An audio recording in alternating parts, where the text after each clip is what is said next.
You are listening to Last Signal Radio. I'm James Carter, and we are coming to you live because this is what we trained for. This is what every emergency protocol, every fail-safe, every redundant transmitter was built for. And God help us, it's happening. I'm Kate Vincent. We are broadcasting from an undisclosed location. I can't tell you where we are, and I won't. What I can tell you is that our signal is live, our lines are open, and we are not going anywhere. Whatever happens to this city, whatever happens to this country, this broadcast does not stop.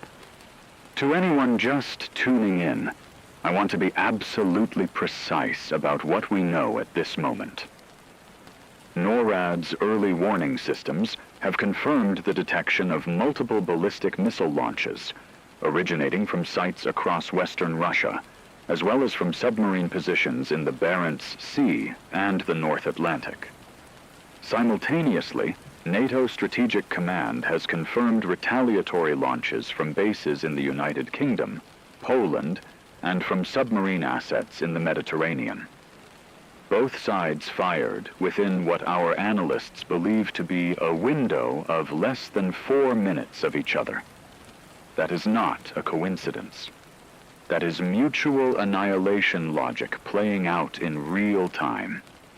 I want to take a breath here because I think people need someone to take a breath. I have been a journalist for 19 years. I have covered wars in Syria, elections overturned in South America, famines that the world chose to look away from, and I have never, not once, sat in front of a microphone and felt my hands shake the way they are shaking right now. But I'm still here, and so are you. And that means we keep going. The timeline, as we understand it, diplomatic communications between Moscow and Brussels collapsed somewhere in the final 72 hours. Our intelligence correspondents had been warning for weeks that the hotline, the direct communication channel established after the Cold War specifically to prevent this, had gone functionally silent.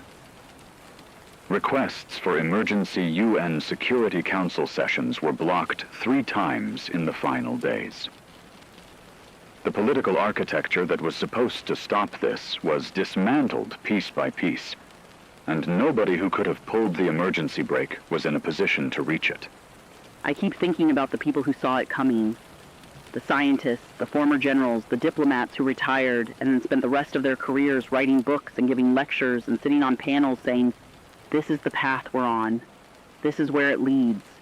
And every time the camera would pan away, every time the news cycle would move on, there was always something more immediate, something more clickable. And here we are, those quiet voices completely drowned out by the sound of what they predicted. We're receiving confirmed reports now of detonations. The first wave has reached its targets. Our correspondents in Warsaw, Poland, have gone dark.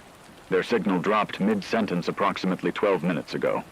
We had a field reporter stationed near the Ramstein Air Base complex in Germany, and that feed terminated abruptly. These are not technical failures. I want to be honest with our listeners. These are strikes. We are looking at confirmed impacts on at least 2 NATO military installations in Central Europe. The reports coming in from civilian populations near Łódź describe a flash on the horizon, followed by a pressure wave that shattered windows across an area of several kilometers. There's a woman I spoke to, it feels like a lifetime ago, but it was less than a week. A Polish woman named Maria who ran a small bakery in Łódź. She called into our program during one of our pre-crisis broadcasts to tell us she wasn't afraid. She said her grandmother had survived the Second World War and told her that Poles know how to endure. She said she trusted the alliance, trusted the systems, trusted that the adults in the room would stop it before it became something real. I don't know where Maria is right now. I hope she's in a basement. I hope she's alive. I hope her grandmother's endurance is in her bones and it's carrying her through. On the Russian side of this exchange, we have confirmation from multiple independent satellite feeds and amateur radio operators across the Baltic region that strikes have hit the Kaliningrad Oblast, the naval base at Severomorsk on the Kola Peninsula, and what appears to be the strategic command facility outside Voronezh. These are high-value military targets. this was not random. Both sides went for each other's war-fighting infrastructure in the first wave, which tells us, and this is both the terrifying and technically rational part, that both sides anticipated a second wave and tried to eliminate the capacity to launch it. People are going to be wondering what to do. If you are in a major city, and I mean any major city in Europe, in Western Russia, or on the eastern seaboard of North America, please go underground. Find a basement, find a subway station, find a parking structure below street level. Get away from windows, get away from exterior walls, take water if you can carry it, take any medication you cannot survive without, take your children's hands. The instinct to watch from a window to see the thing coming is human. It is also fatal. Please do not.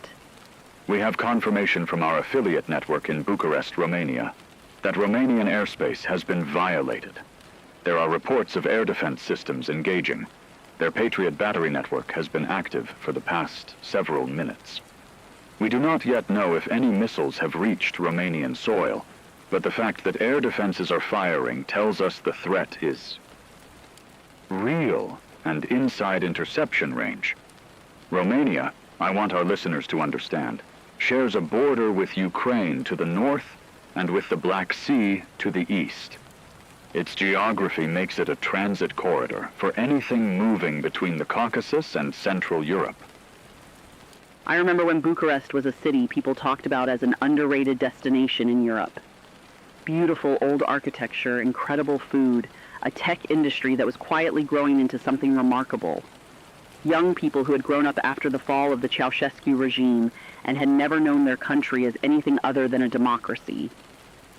I covered a story there 4 years ago about a robotic startup run by two sisters in their late 20s. They were brilliant. They were optimistic in that specific way that people are when they're building something they believe in. I don't know what's happening on their street tonight. The power grid situation is deteriorating rapidly across multiple regions. We're receiving reports that significant portions of northern Germany, including Hamburg and the surrounding industrial corridor, have lost power. The grid failure there is not yet confirmed as a direct strike consequence. It may be the result of cascading failures triggered by the loss of key transmission nodes in Poland. Modern European power infrastructure was designed with interconnection as a feature, meaning energy can flow across borders during peacetime demand fluctuations. In a conflict scenario, that same interconnection becomes a liability. One catastrophic failure propagates outward along the very lines that were meant to provide resilience. No power means no heat in the middle of winter. No power means hospital generators running on fuel reserves that last days, not weeks. No power means the elderly woman on the 4th floor who has no family nearby and relies on an electric mobility aid to get out of her apartment. She is now stranded. I think about all the invisible dependencies we built into modern life and called progress, and I think about how fragile the layer is that holds all of it together, and how we kept making it thinner and calling that efficiency. We need to address something our listeners have been asking about in the messages coming through. Is the United States a target? I will give you the honest military analysis. The United States has not, to our knowledge, been struck yet.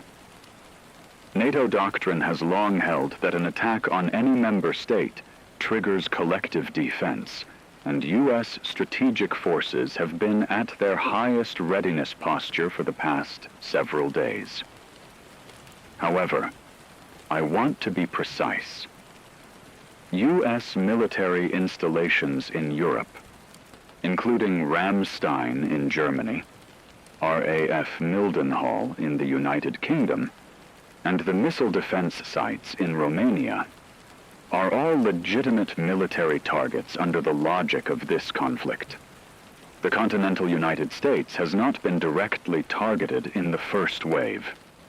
That does not mean it is not a target. It means the first wave targeted Europe. I have family in Chicago, my sister, her husband, their 2 kids, 8 and 11 years old. I called them before we went on air, and the call went through, barely, and I told them to go to the basement of their building and stay there. My nephew asked me if I was scared, and I said no, which was a lie, and I think he knew it was a lie, and I think he was grateful I said it anyway. There is a particular kind of love that makes you want to protect someone from the truth of a moment, even when the truth is standing right there in the room with both of you. We have now received an emergency communication from the British government, or more precisely from what appears to be a functioning remnant of British governmental broadcast infrastructure operating out of a secondary facility. The official emergency broadcast system confirmed strikes on the Faslane naval base in Scotland, which is the primary home of the United Kingdom's Trident nuclear submarine fleet. The strategic significance of Faslane cannot be overstated. It is the single most important piece of British military infrastructure. That it was targeted in the opening exchange suggests Russia understood exactly what would maximize deterrent degradation in a first strike scenario. Faslane is near a small town called Helensburgh. Ordinary people live there. People who took jobs at the naval base because it paid well, because there was nothing else in the area that paid as well. People whose kids go to the same schools as the kids of local farmers and shopkeepers. And now those two worlds, the one the base was hiding from and the one it was part of, have collapsed into the same moment. I don't know how far the blast radius reached. I don't know if Helensburgh is intact. I don't know if the cafe on the high street where I once had the best scone of my life is still standing. The French position is crucial and somewhat ambiguous. France operates an independent nuclear deterrent, the force de frappe, and is therefore not subject to NATO collective nuclear launch authority. French ballistic missile submarines operate independently. We have no confirmation of French strategic launches at this time. However, we are receiving reports that President Fontaine has convened an emergency session of the Defense Council and has activated the nuclear release authorization procedures, which in France are constitutionally reserved to the President of the Republic alone. Whether that procedure results in a launch is not yet known to us. France is a country of 68 million people. Paris is a city that has survived Nazis and plagues and revolutions and 2 world wars. I was in Paris just weeks ago. I walked along the Seine in the early morning before the city woke up, and I thought about how the light there is different from anywhere else I've ever been. It hits the stone of the buildings at a certain angle and turns everything the color of warm honey. I'm not ready to talk about Paris in the past tense. I refuse to do that yet. Casualty estimates at this stage are preliminary, and I want to stress that they are based on population density data combined with reported strike coordinates, not confirmed ground reports, which are no longer coming in from the affected areas. In the Kaliningrad region of Russia, our analysts estimate initial casualties in the range of 40 to 80,000 people, based on the population concentration near military and port infrastructure. In the Warsaw Strike area, estimates range between 60 and 120,000 immediate casualties. These numbers will grow significantly as the effects of infrastructure failure, lack of medical care, exposure, contaminated water supplies, compound over the coming days and weeks. I'm not going to pretend those numbers are abstract to me, because they're not. 100,000 people is not a statistic. It's a stadium full of people who all had names and families and arguments with their bosses and favorite songs they couldn't stop humming. It's grandmothers who kept photographs of their grandchildren tucked into the frames of their mirrors. It's men who are planning to propose next month. It's children who are in the middle of being afraid of something small. A test, a bully, a dog that barked too loudly, and who never got to outgrow that fear. We need to discuss the nuclear threshold, because that question is on every mind right now. The strikes we have confirmed so far appear, and I use that word carefully, to be conventional. High-yield conventional munitions, thermobaric weapons, and potentially some hypersonic precision munitions targeting hardened military infrastructure. We have not, repeat, have not received any confirmation of nuclear detonations. The critical distinction is this: conventional strikes on military targets, however devastating, represent one category of this conflict. A single nuclear detonation, even a small tactical nuclear weapon, crosses a threshold that changes the entire strategic calculus in ways that cannot be controlled or walked back.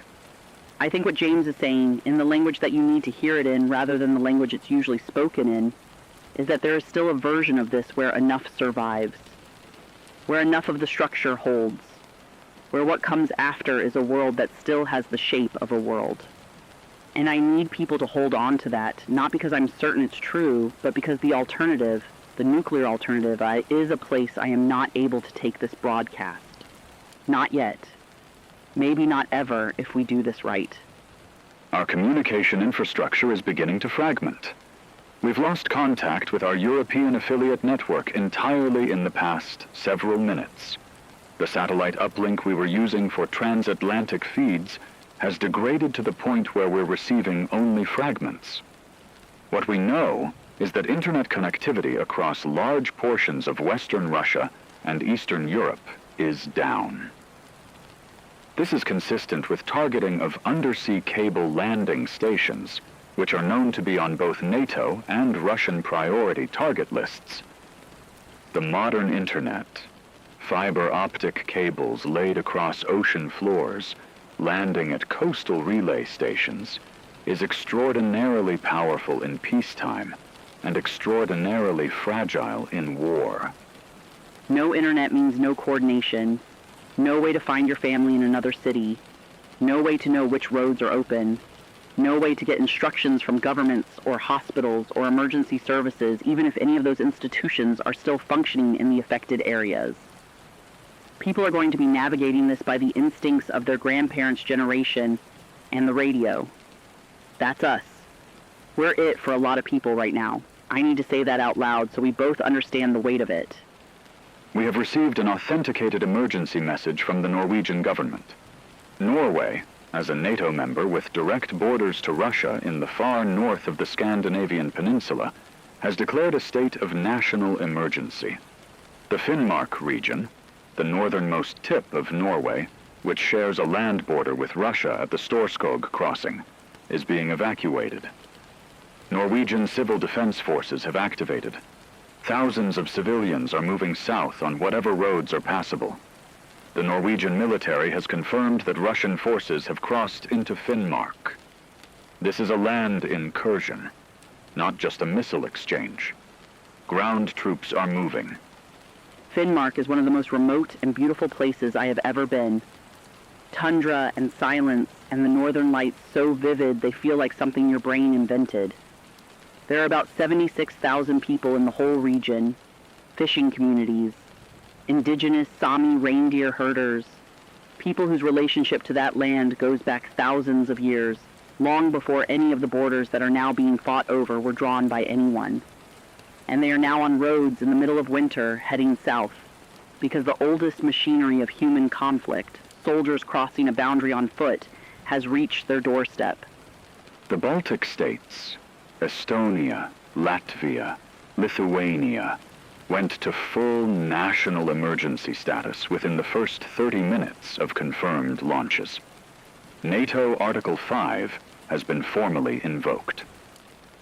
These three countries have spent the past 20 years building their national defense postures around the explicit assumption that a Russian land incursion was a realistic scenario. Estonia has a population of 1.3 million people. It has mandatory military service. It has one of the most digitized government systems in the world. Ironic, because that same digitization means that when the internet infrastructure goes down, so does significant administrative capacity.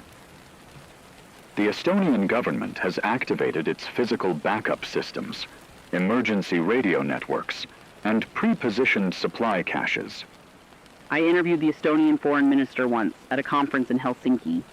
She was small and precise, and she spoke with the kind of calm that you recognize as earned.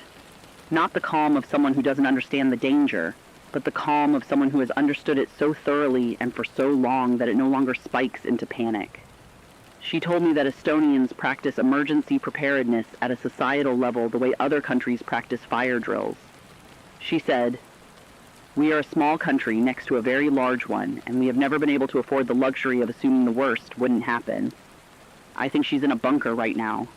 I think she's been ready for this her whole career." The situation in the North Sea and the Atlantic is becoming one of the defining naval theaters of this conflict. We have confirmed reports of multiple submarine engagements. A British Royal Navy submarine, HMS Vigilant, was reportedly engaged by Russian anti-submarine assets north of the Faroe Islands. We do not have confirmation of its status. NATO anti-submarine warfare aircraft operating from Iceland's Keflavik Air Base, which has resumed operation as a major NATO air hub after years of reduced presence, are active in the North Atlantic. The Russian Northern Fleet, which operates from Severomorsk, has taken damage from the initial strikes, but submarine forces that were already at sea before the exchange began are another matter entirely. There are men on those submarines right now, men who have been underwater for weeks, who went down before any of this began, who knew that somewhere above them the world was tightening, but who couldn't know it would come to this while they were still submerged. They trained for this. They drilled for this. But training and the real thing are separated by a distance that no training ever truly crosses.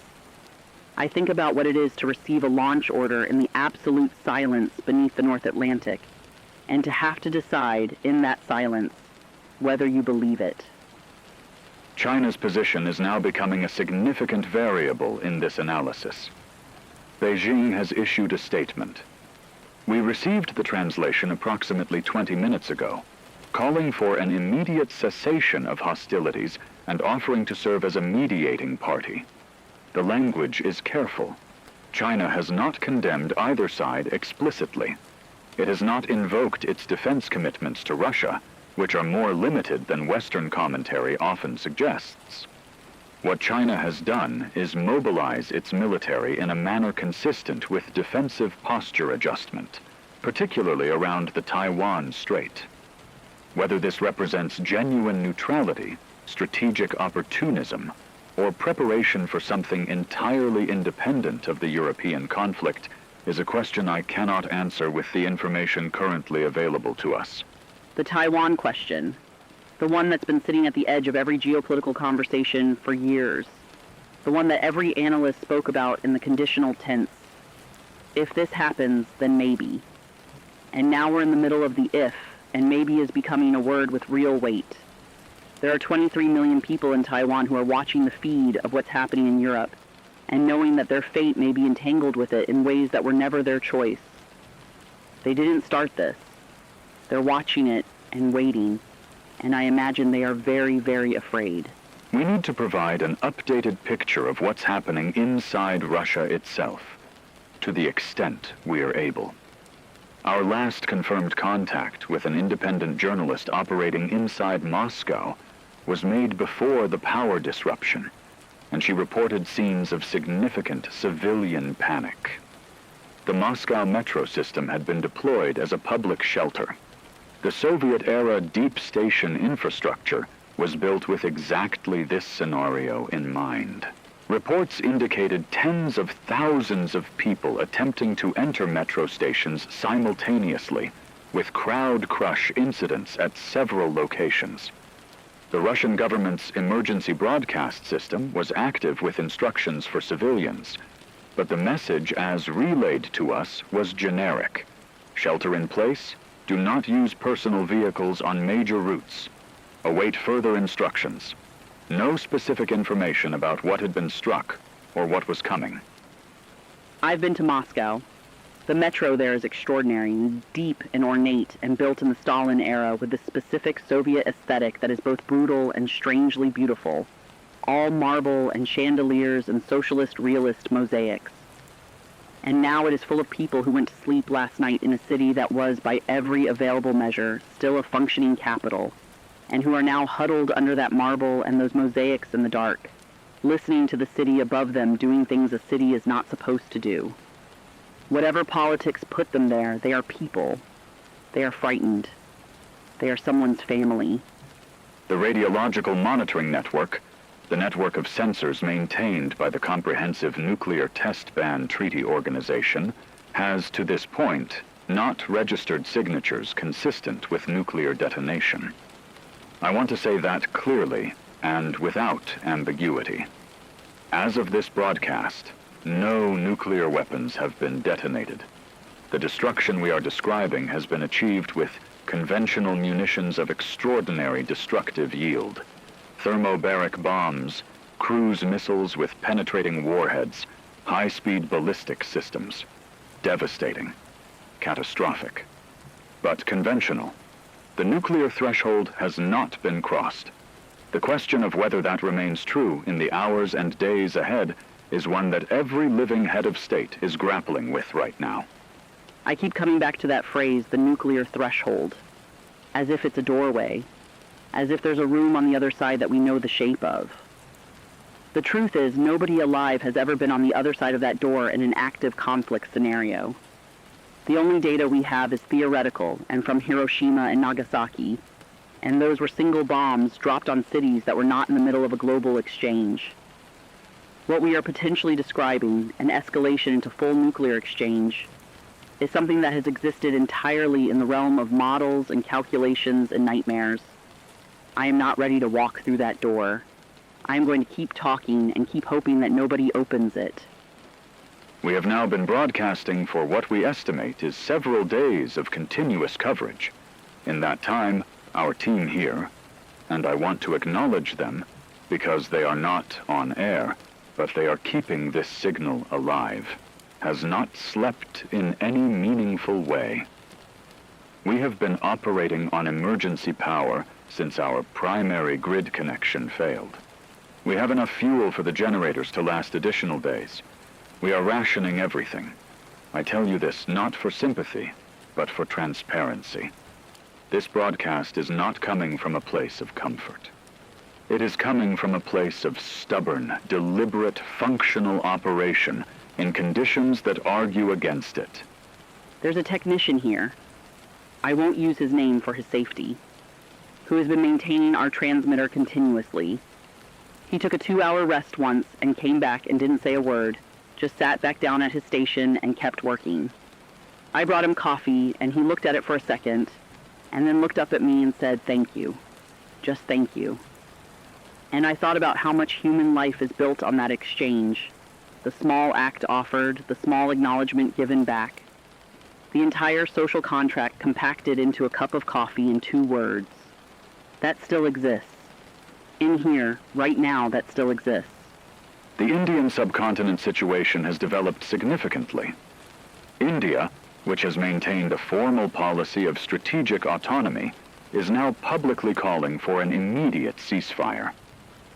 The Indian Prime Minister has spoken to both the Kremlin and to NATO representatives.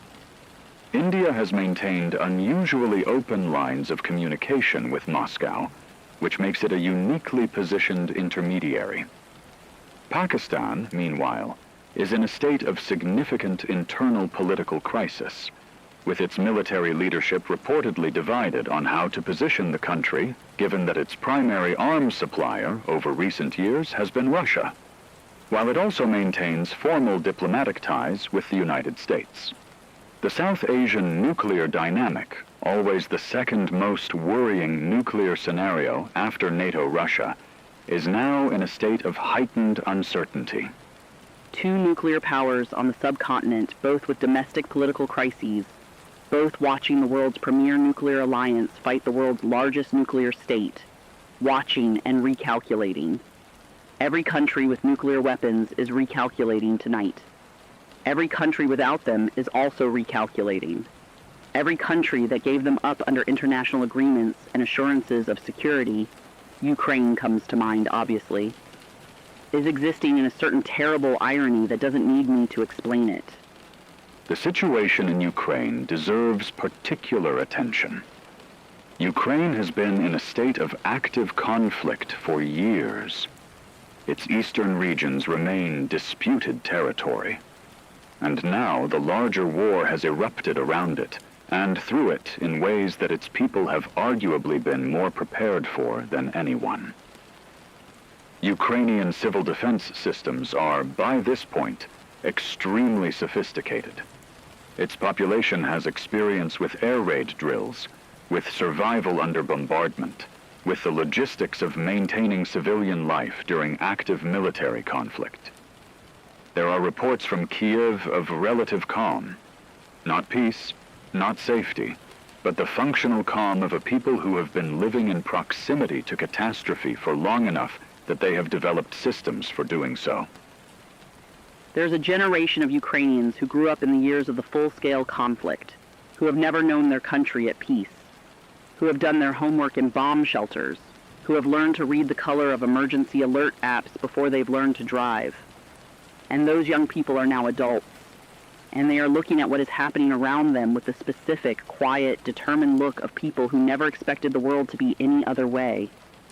That is both tragic and extraordinary. That is a people who are forced to become harder than a people should have to be, and who are harder, and who are surviving because of it. We are now receiving a communication that I need to handle very carefully. Our monitoring systems are picking up what appears to be a Russian state broadcast, or a fragment of one, transmitting on emergency frequencies. The translation is being done in real time by our language specialist here, and I'm going to relay it as best we can. The broadcast appears to be a Russian government emergency address. It is calling on Russian citizens to shelter in place. It is acknowledging, and this is significant, that Russian territory has sustained attacks. It is not, according to our translation, announcing nuclear use. It is, and this is the critical part, announcing that Russia considers itself to be in a state of total war. That phrase, total war, has a specific historical and strategic meaning that I don't need to elaborate on for anyone who has studied 20th century European history. Total war. The phrase that meant the complete mobilization of a society's every resource, human, industrial, agricultural, intellectual, toward the single goal of military victory. The phrase that, in the European context, is inseparable from the two wars that define the century before ours. The phrase that abolished the distinction between civilian and military, between home front and battlefield, between the person carrying the gun and the person who made it. Every time that phrase has been invoked in modern history, the scale of human suffering expanded beyond what anyone predicted. Every time. Without exception. The declaration of total war by any nuclear power in a conflict with another nuclear power changes the strategic calculus in a specific and dangerous way. Under total war doctrine, there is no category of target that is inherently off-limits. Civilian infrastructure, economic assets, population centers, all become legitimate military objectives if they contribute to the enemy's war-making capacity. NATO doctrine, in response to a total war declaration, typically involves a review of escalatory thresholds. We do not know what decisions are being made in the underground command facilities of NATO's nuclear planning group at this moment. We know those decisions are being made. I have something I want to say, and I'm going to say it directly. I believe in journalism. I believe in the act of sitting in front of a microphone and telling the truth to whoever is listening. I believe that information, real, verified, honest information, is one of the things that separates a functioning society from chaos. And I believe that even right now, in the middle of this, it matters that someone is doing this. That this signal is going out and finding its way to you. Because you deserve to know. You deserve to hear a human voice tell you what is happening, even when what is happening is the worst thing that has happened in our lifetimes. Maybe especially then. We have confirmation of something I have been dreading receiving. There has been a detonation in the region of the Suwalki Gap, the narrow land corridor between Poland and Lithuania, approximately 100 kilometers wide, that connects Belarus to the Kaliningrad Oblast. The Suwalki Gap is arguably the single most strategically critical piece of terrain in Europe from NATO's perspective. If that corridor is seized or denied, the Baltic states are cut off from land connection to the rest of the alliance. The nature of the detonation, whether it is a conventional munition of extraordinary yield or something else, is not yet confirmed. I need to be clear, we do not yet know if this is nuclear, but the yield reports coming from our monitoring contacts suggest something in a range that is beyond what we have seen in confirmed conventional strikes. I'm going to be honest with you right now. My hands are not shaking anymore. They went past shaking some time ago and into something else. A stillness that doesn't feel like calm, but feels like the body deciding that there's no point in shaking when shaking won't change anything. I'm looking at James across this table, and he's looking at his notes with the exact focused expression he uses when the numbers in front of him don't add up the way he needs them to. And I think, we are both still here. This table is still between us. The microphone is still live. Whatever is happening in the Suwalki Gap or in Warsaw or in the deep water of the North Atlantic, in this room, the broadcast continues. Additional monitoring data has come in. I want to revise my earlier statement carefully. The detonation in the Suwalki Gap region has now been assessed by the best available monitoring we have access to as a high-yield conventional munition, specifically what appears to be a fuel-air explosive device of a scale consistent with Russian TOS-2 thermobaric systems, or their larger variants. This is devastating. It is not nuclear. I repeat, this is not nuclear. The nuclear threshold has not been crossed.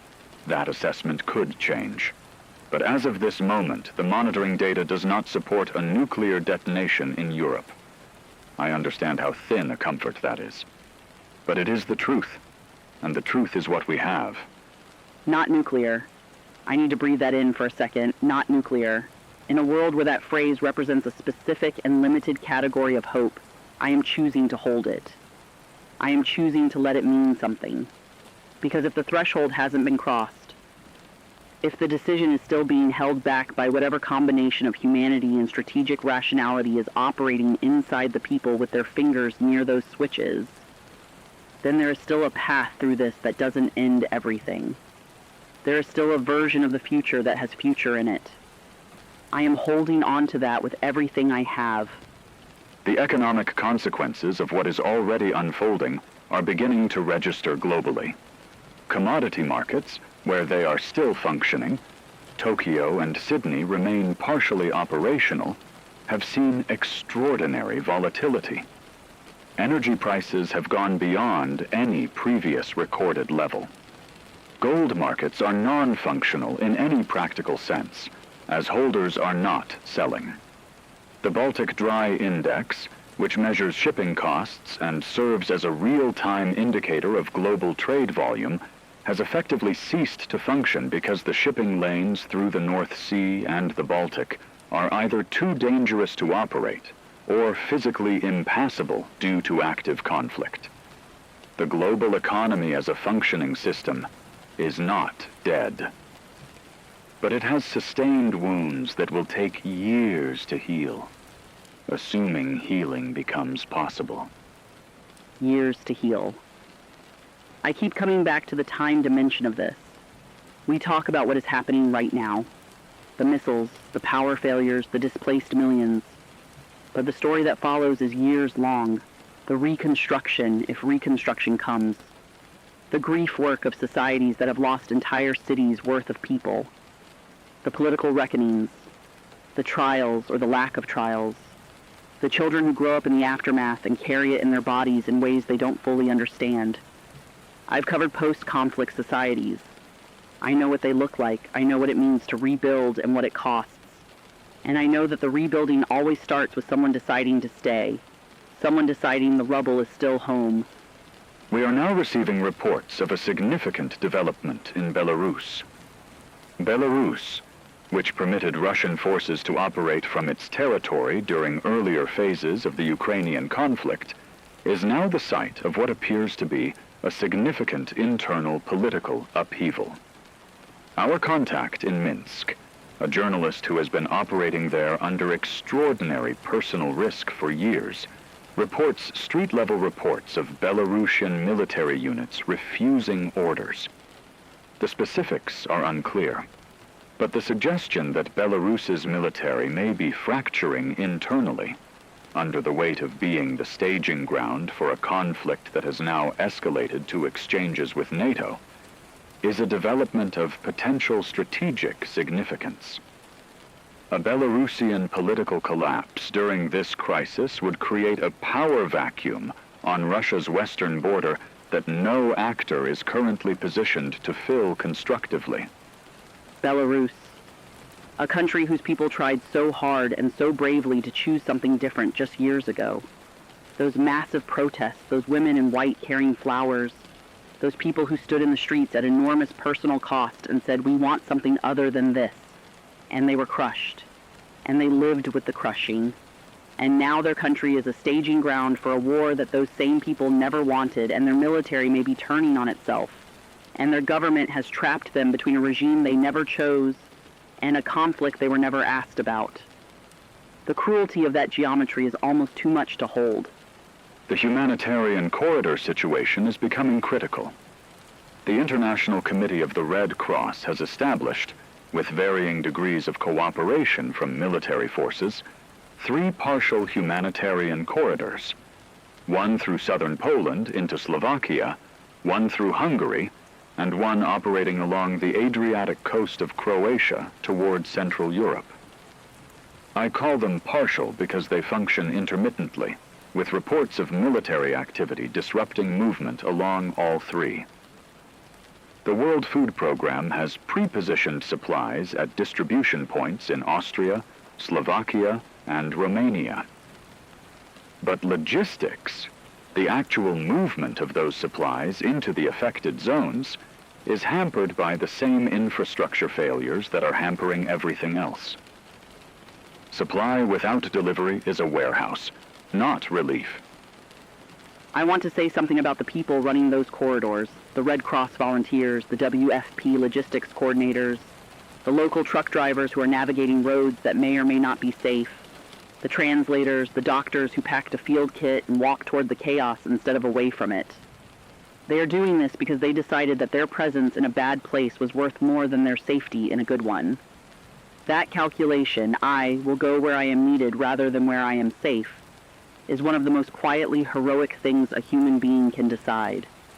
There are thousands of them in Europe right now. I want them to know we see them. This broadcast sees them. The Middle East is now an active variable in a way it was not at the beginning of this crisis. Iran, which has maintained close ties with Russia and supplies drones and munitions, is navigating a domestic energy crisis created by the global supply disruption. Saudi Arabia, reading the room as it always does with extraordinary precision, has made an unannounced production increase.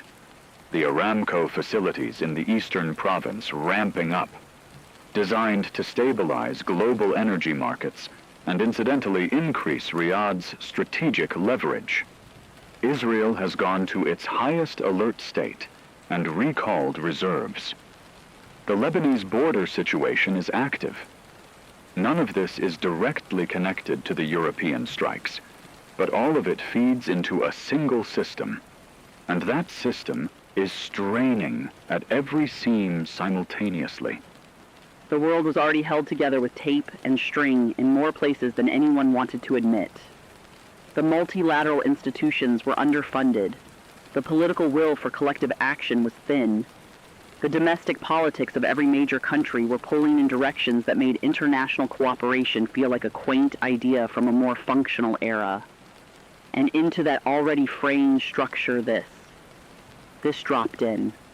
and the tape is giving way and the string is breaking, and we are finding out in real time which of the load-bearing structures were real and which were decorative.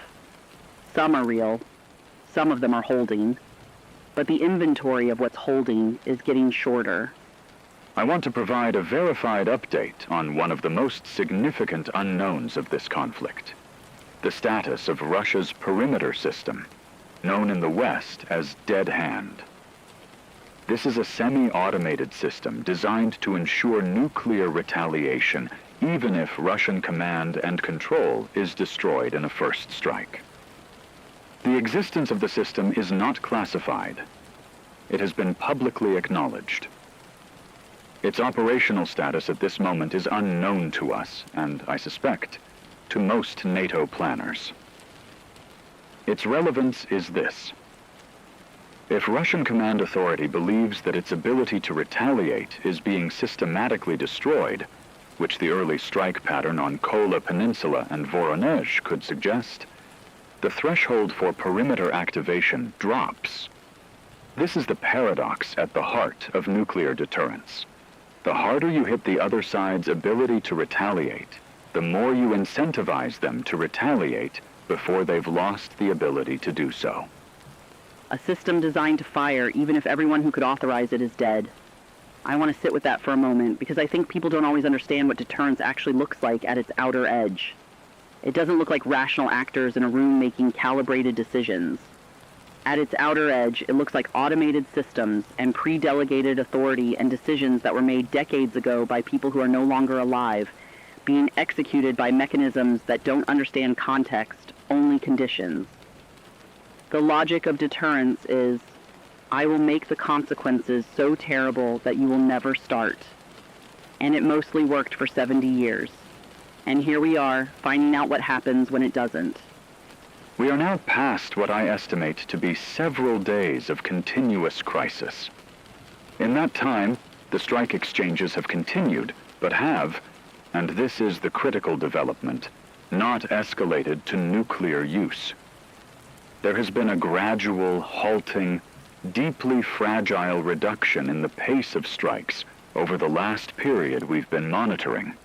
Whether this represents decision-making at the command level, a choice to pause, to create space for diplomacy, or simply the degradation of both sides' available conventional strike capacity, we cannot say with certainty. But the rate of new confirmed strikes is lower than it was. I am not calling this a ceasefire. I am not calling this de-escalation. I am telling you that the pace has changed, and that pace change is the most hopeful data point I have. I'm going to tell you something I haven't said before on this broadcast. When we first went on air, when the alerts started coming in, and James and I looked at each other across this table and understood what we were about to have to say, I thought, I don't know how long I can do this. I don't know how many hours of this kind of news I can carry. And then I thought about everyone who was listening, all the people who didn't have anywhere else to go for information, all the people in basements and shelters and cars parked on the side of roads somewhere, holding a phone or a battery radio, waiting to hear a voice tell them what was happening. And I thought, as long as they're listening, I'm talking. That's the whole calculation. That simple. Indian diplomatic channels have produced something. Our most current information, received through a relay that bounced through several secure nodes before reaching us, indicates that Indian Foreign Ministry officials have established contact with senior Russian and American officials simultaneously. The substance of those communications is not known to us, but the fact of them is significant. India is one of the very few countries in the world with both the diplomatic relationships and the credibility to have conversations with Moscow and Washington simultaneously without either side hanging up. This is what the world looks like when traditional multilateral structures have failed. Improvised, personal, running on trust built over decades of patient relationship maintenance that everyone mocked as inefficient, and now discovers was load-bearing. Diplomacy conducted through backchannels in the middle of a shooting war. It sounds inadequate. It sounds like a whisper in a thunderstorm. But I keep coming back to the history. The Cuban Missile Crisis ended because someone found a way to talk. The line of communication was found because people were desperately looking for it. Whatever Indian diplomats are doing right now, whatever calls are being made, whatever concessions are being floated, is people desperately looking for the line. I hope they find it. I hope whoever's on the other end of those calls is looking for it too. I hope the thing that ends this is a phone call made by a human being who decided that the phone call was worth making. The societal breakdown that we have been tracking in the affected regions has produced patterns that are consistent with previous large-scale crisis scenarios, but at a scale that exceeds all modern precedents in Europe. In the cities that still have functioning governance, Vienna, Prague, Budapest, there are reports of remarkable social organization. Community networks have emerged spontaneously. Neighborhood WhatsApp groups that organized before the internet failed, now functioning as oral communication chains, going door to door. Churches, mosques, synagogues serving as community coordination centers, regardless of what building function they were originally built for. Libraries, where they remain open and powered as information hubs. The human capacity for organization in the face of chaos is not nothing.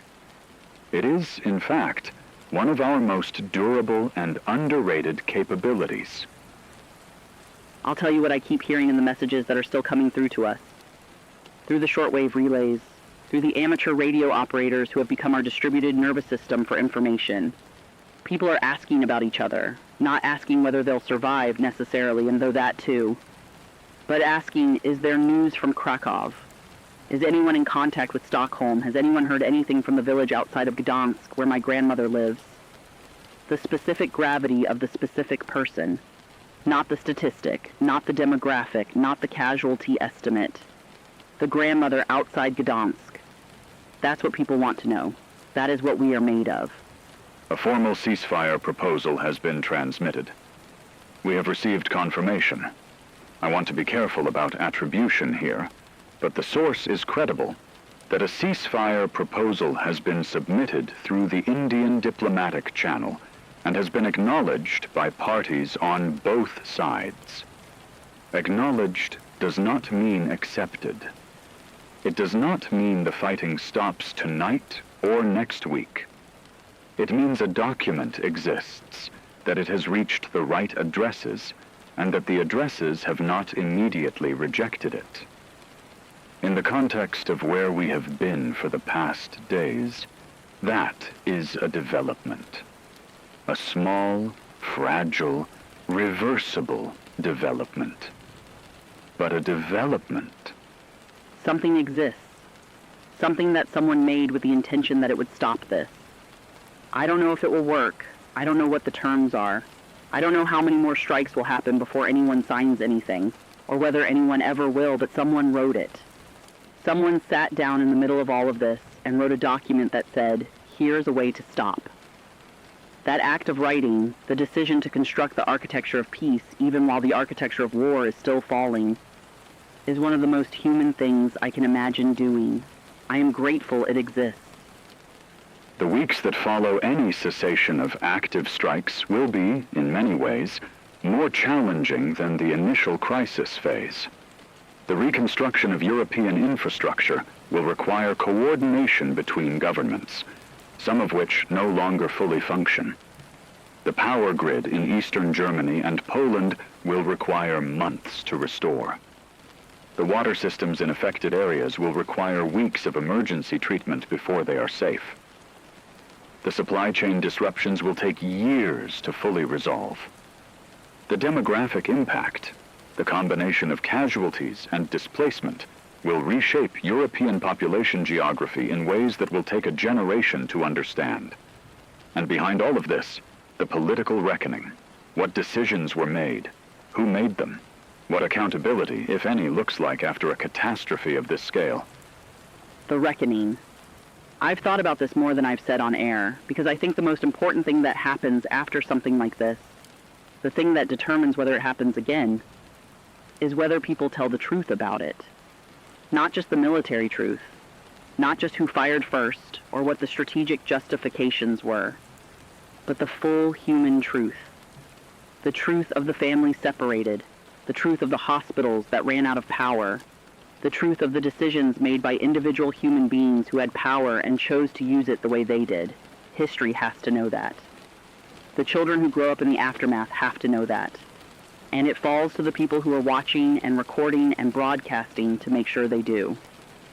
I want to give our listeners the best current picture we have of the path forward. The ceasefire proposal is on the table. Indian diplomatic back-channel communications remain active. The rate of confirmed strikes has decreased significantly from peak. Russian and NATO strategic nuclear forces remain at elevated readiness, which is deeply dangerous. But the critical threshold, nuclear use, has not been crossed. A monitoring and verification mechanism will be necessary before any ceasefire can take effect. And constructing such a mechanism, while communications infrastructure is degraded, presents an enormous logistical challenge. None of this is easy. All of it is necessary. The alternative, continuation of what the past days have produced, is categorically worse than any diplomatic imperfection. I want to talk about the people who didn't make it to this part of the broadcast. The people who were somewhere when the first wave hit and weren't somewhere else. The people in Warsaw and Kaliningrad and Fazlane and everywhere else the strikes landed, who didn't have the option of going to a basement or leaving on a road, who were just in the place they were at the moment came. I'm not going to give those people abstractions. I'm going to say they were real. Every one of them was completely, irreducibly, irreplaceably real. They mattered before this, and they matter now. Whatever happens in the days and weeks ahead, that debt is on the books. It doesn't go away with a ceasefire. It demands to be remembered. Our broadcast has now been continuous for what we estimate is well past several days of unbroken transmission. We have been on air through the initial detection, through the first confirmed strikes, through the cascading power failures, through the ground incursions in Finland and Finnmark, through the naval engagements in the North Atlantic, through the Suwalki Gap detonation, through the Belarusian political fracturing, through the Indian diplomatic initiative, through the ceasefire proposal. We have tried at every step to tell you the truth. We have told you when we didn't know. We have told you when numbers were estimates. We have told you when our sources were uncertain. That commitment doesn't change now. It will not change for as long as this signal continues. I was trained in journalism school a long time ago now by a professor who used to say, the job is to witness, not to fix, not to judge, to witness, to be in the room where things happen, or as close to it as you can get, and to describe them accurately and completely, with your full attention and your full humanity, and to transmit that out to people who weren't there. And I think about that definition now and I think, yes, that's it. That's all of this. We can't fix any of it. We can't stop a missile or restore a power grid or bring back anyone who's gone. But we can witness, and we can transmit, and you can know. And knowing matters. Knowing has always mattered, even now. Maybe especially now. For listeners in affected areas who still have access to this signal, the humanitarian corridors through Slovakia, Hungary, and Croatia remain the best available routes for civilian movement. Water should be treated before consumption, boiling where possible, chemical treatment tablets if available, and rainwater collection as a last resort pending any contamination assessment. Avoid consuming water from systems that may have been near strike zones. Medical facilities in Vienna, Prague, and Budapest are receiving patients, though they are under significant strain. The Red Cross has established registration points at all major border crossings to help families locate displaced relatives. These are facts. These are useful facts. Use them. And for anyone who is listening and who has someone they can't reach, a parent, a child, a friend, a partner, I want to say this. The networks are down, but the people are not. The people are moving and hiding and surviving in ways that don't always produce a signal. Silence from a phone is not the worst news. It is the absence of information. And absence of information is not the same as loss. Hold on to the version of them that is still alive until you have a reason not to. This is not false hope. This is the calibrated hope of someone who has covered disasters and knows that the people who make it through are often people no one expected to hear from again, who emerge from the silence weeks later, changed but present. I am monitoring a new development. There is a joint statement, the text of which is being relayed to us through the amateur radio network that has become our most reliable information transmission system. A joint statement from the United States, Russia, and India. I'm going to read the relevant section as it has been transmitted to us.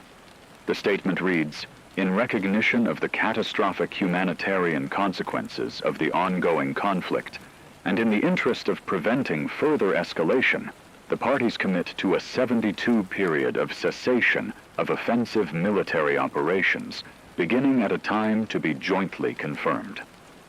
Monitoring provisions to follow. All parties call on alliance members and partners to observe the same commitment.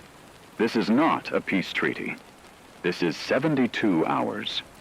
But 72 hours in which nothing new is launched is 72 hours in which people can move, can receive aid, can be located, can breathe.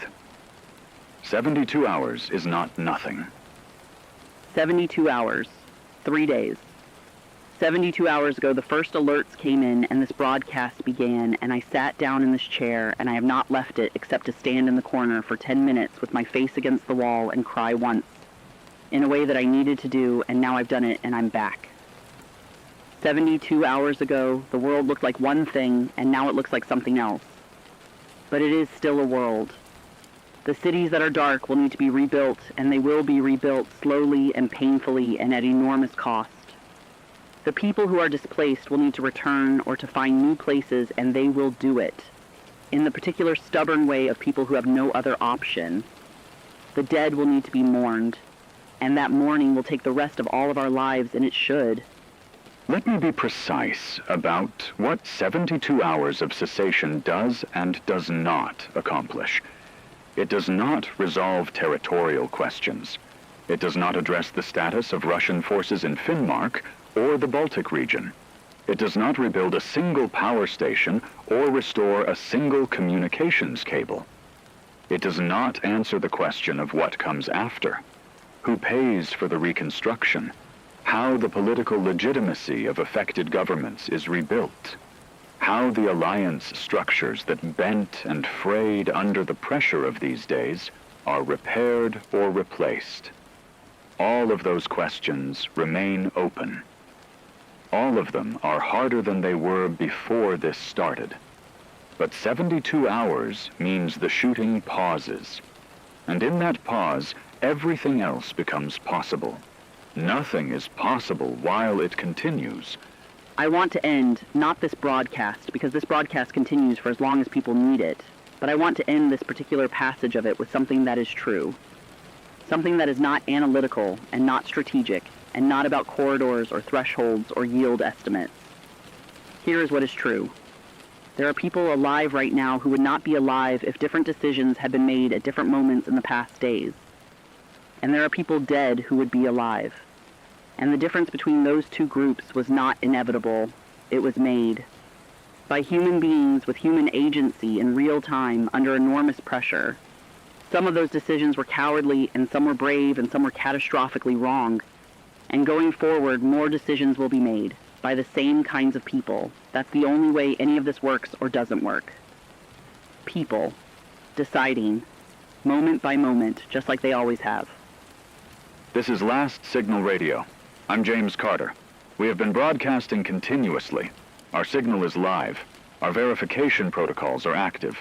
We will continue to provide confirmed, sourced, accurate information to our listeners for as long as we are able to transmit. The 72-hour ceasefire window has been announced. Monitoring is being organized. The conflict has not ended. Its political causes remain unresolved, and its humanitarian consequences will unfold for years. But the immediate exchange has paused. And in that pause, history will be made. The slow, hard, unglamorous kind of history that doesn't look like history until years later. The kind that is made by people sitting in rooms, finding words, and deciding to stay at the table. We will be here. Keep your radios on. And this is Kate Vincent. Still here. Still at this table. Still talking to you. I don't know what the next days and weeks will bring. I don't know if the ceasefire holds or fractures. I don't know the names of the people who didn't survive to hear this broadcast.